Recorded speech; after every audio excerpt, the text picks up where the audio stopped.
Olá pessoal, tudo bom? Aqui quem fala é Marcos Duda. Antes da gente ensinar um pouco sobre o marketing multinível digital, eu acho muito importante a gente conseguir diferenciar o marketing multinível legítimo desse monte de pirâmides e esquemas de corrente que estão se espalhando que nem pólvora na internet. E para falar sobre tudo isso, eu elenquei alguns temas aqui, até para não acabar não esquecendo de nenhum. E eu quero mostrar para vocês em detalhes um pouco sobre como isso funciona. Eu recomendo que depois você leia o post que está no meu blog, marcosduda.com.br, que com certeza escrito você vai entender melhor e vai ser algo mais não tão resumido como no caso desse vídeo aqui. Mas vamos lá, alguns anos atrás era um pouco mais fácil a gente distinguir uma pirâmide do multinível, porque uma pirâmide financeira antigamente não tinha CNPJ, as pirâmides antigamente quem estava em cima sempre ganhava mais do que quem entrava depois dentro desse sistema. Tinha várias diferenças, o negócio não tinha produto, o negócio era só dinheiro envolvido, não pagava imposto. Só que hoje isso está mudando bastante, porque hoje as pirâmides, na verdade qualquer empresa, qualquer pessoa abre um CNPJ no Brasil, isso não vai dizer que uma empresa é séria. O fato dela pagar impostos, o fato de ela simplesmente ter um CNPJ não diz que ela é legal. Se fosse assim, os bicheiros seriam legalizados. Só que o que eles fazem? Eles criam empresas de fachada para tentar lavar o dinheiro que eles estão ganhando com esses sistemas. Só que o que complica, pessoal, principalmente no caso do Brasil, para vocês entenderem, os esquemas de pirâmide, os Ponzi, eles são muito, mas muito mais antigos que o multinível.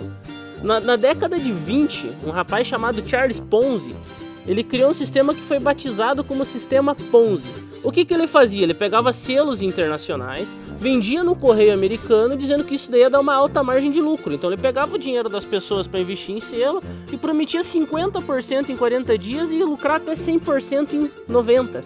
Então isso daí começou a chamar pessoas. Ele mesmo admitiu que em 1908, quando ele foi preso, ele já tinha feito um esquema parecido, só que ele levou alguns anos para ser preso, para ele ser pego. Por quê?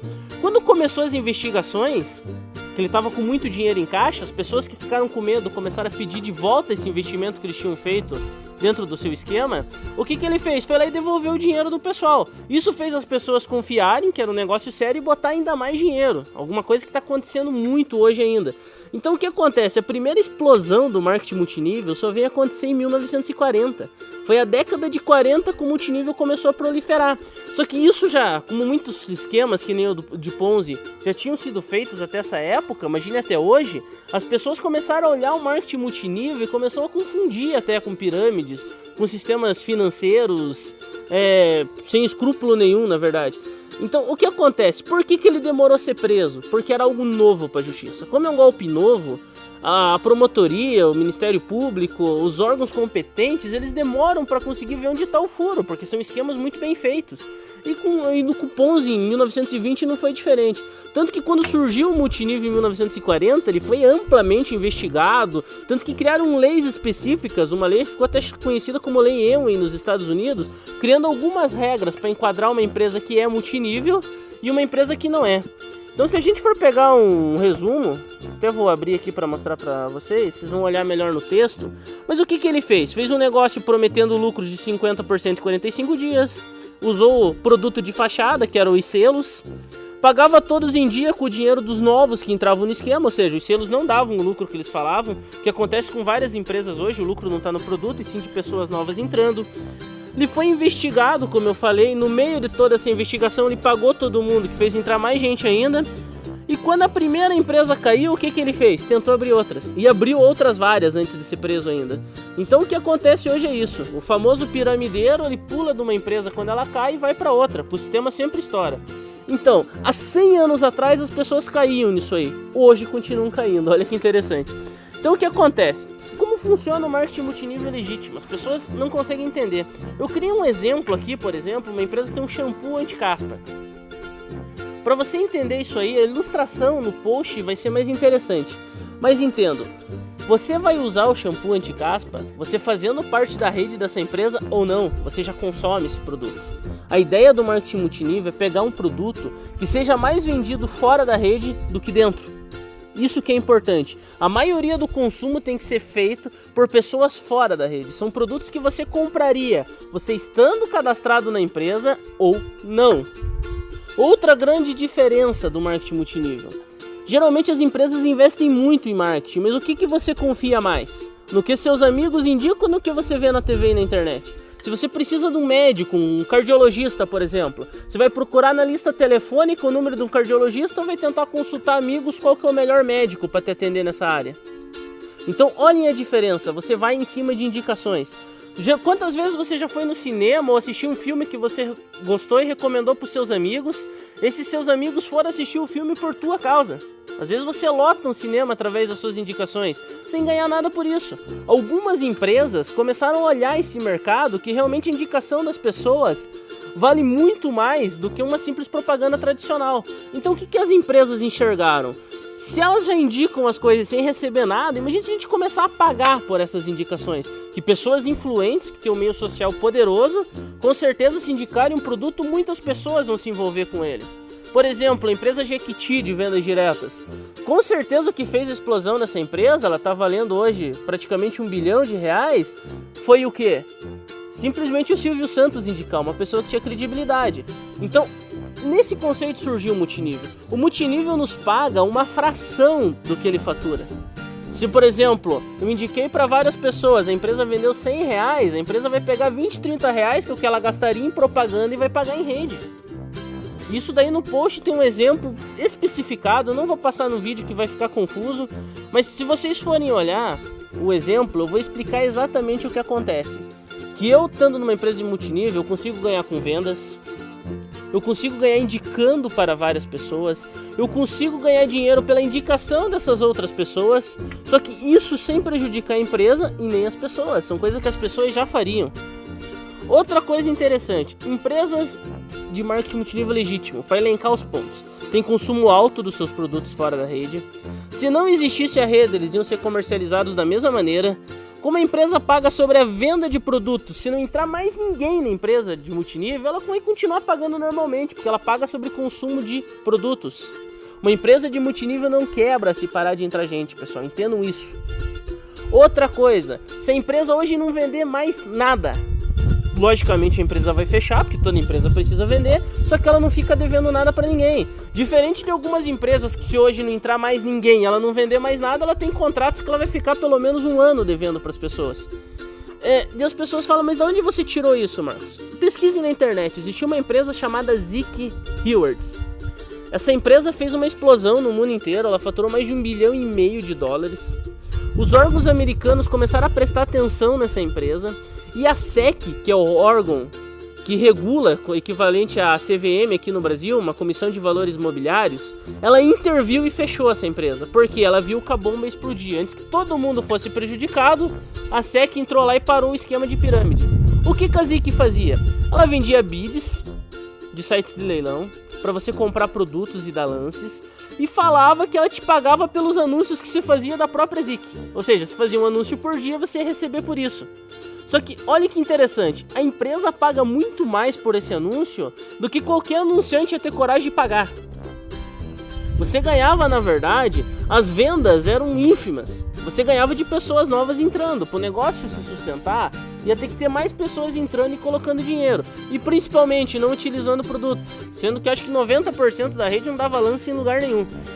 E o pessoal chega, mais Marcos, por que no Brasil isso não acontece? Tem várias diferenças entre a justiça brasileira e a justiça americana. Lá nos Estados Unidos, a SEC ela tem poder de julgamento, ou seja, a SEC pode olhar um esquema, ela mesma acionar a polícia e ir lá e acabar com tudo. Ela tem poder de julgamento, ela pode dizer que é algo ilegal e ir lá e acabar com ele. Aqui no Brasil, a nossa CVM ela funciona diferente. A CVM ela detecta um problema, ela tem que encaminhar para o Ministério Público. Se o Ministério Público achar válido, ele vai pedir mais investigação para os órgãos policiais. Se for um crime federal, Polícia Federal. Se não for, Polícia Civil. Geralmente começa com investigação da Polícia Civil, mesmo sendo no âmbito federal. Dessa investigação tem que passar da Polícia Civil para Federal, que já é um processo lento. Quando o Ministério Público termina essa investigação, ela tem que fazer uma denúncia e mandar para um juiz. O juiz tem que acatar essa denúncia, pedir outras diligências, por exemplo, um mandato de busca e apreensão. O juiz assinou esse mandato de busca e apreensão, ele tem que ir para a mão do delegado. O delegado tem que organizar a equipe o dia que vai fazer isso, para finalmente fazer essa busca e apreensão de documentos, para depois enviar para o promotor, para ele analisar essa busca e apreensão e finalmente tentar tomar uma providência, que o juiz tem que concordar e o outro órgão competente tem que ir lá e tomar providência. Ou seja, no Brasil, cada processo desses às vezes leva meses. E como acontecia no caso do Ponzi em 1920, hoje acontece com o Brasil. Como é um golpe novo, é uma coisa muito bem formulada, a justiça demora muito para tomar suas atitudes, porque ela não sabe com o que ela está lidando. A pessoa vem, então, Marcos, eu estou tranquilo, eu posso estar fazendo uma pirâmide que eu nunca vou cair. Na verdade, não. A nossa justiça, ela tem uma coisa interessante. Ela tem um DNA que se chama jurisprudência. Cada vez que um caso é julgado e você consegue um ganho de causa dentro de um determinado assunto, você pode usar essa decisão para futuras decisões. O que isso quer dizer? Por exemplo, até uns anos atrás, você fazia um crime pela internet, um crime cibernético, e você não tinha punição nenhuma. Os hackers, antigamente, elas tinham livre acesso. O que aconteceu? Quando o governo começou a julgar esses primeiros casos de hackers, o que o governo fez? Eles criaram um departamento especial para crimes cibernéticos. Hoje existem delegacias especializadas em crime cibernético.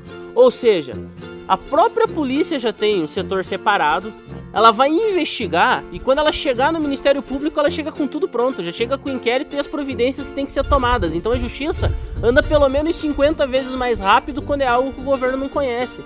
Então creio que em breve, mas muito em breve, pela quantidade de investigações, denúncias e coisas que estão acontecendo e os pareceres que o Ministério Público está dando todas as semanas, já provando que esses esquemas são golpes, que eles não funcionam, que eles não se sustentam, que são contra a nossa legislação, esses órgãos competentes vão começar a se ajustar e tomar providências.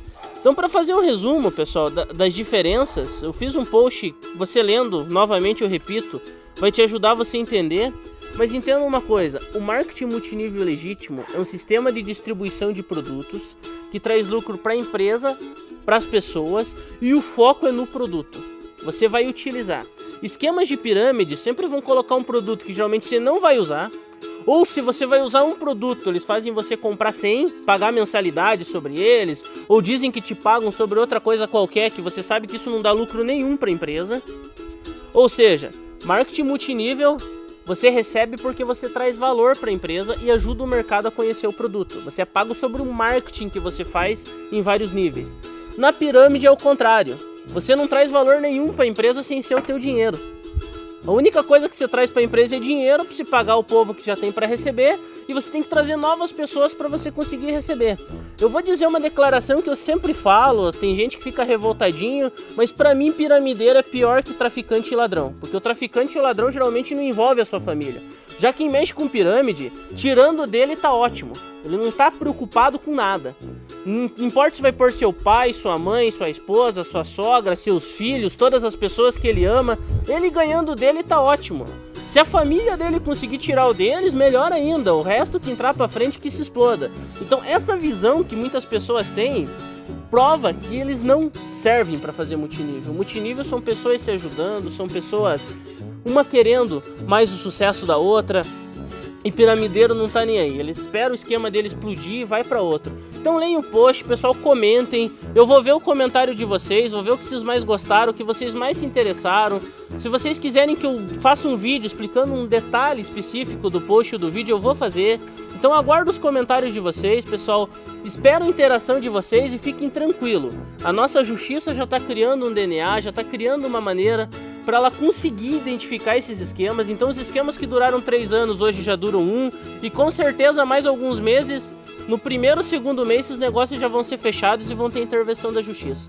Então sucesso a todos, pessoal, espero os comentários de vocês, vamos se ajudar a espalhar isso aqui como pólvora na internet, para o máximo de pessoas verem e ver que elas estão sendo enganadas e muitas vezes estão enganando também as suas famílias, as pessoas que elas amam. Rumo ao topo, pessoal, grande sucesso e um abraço.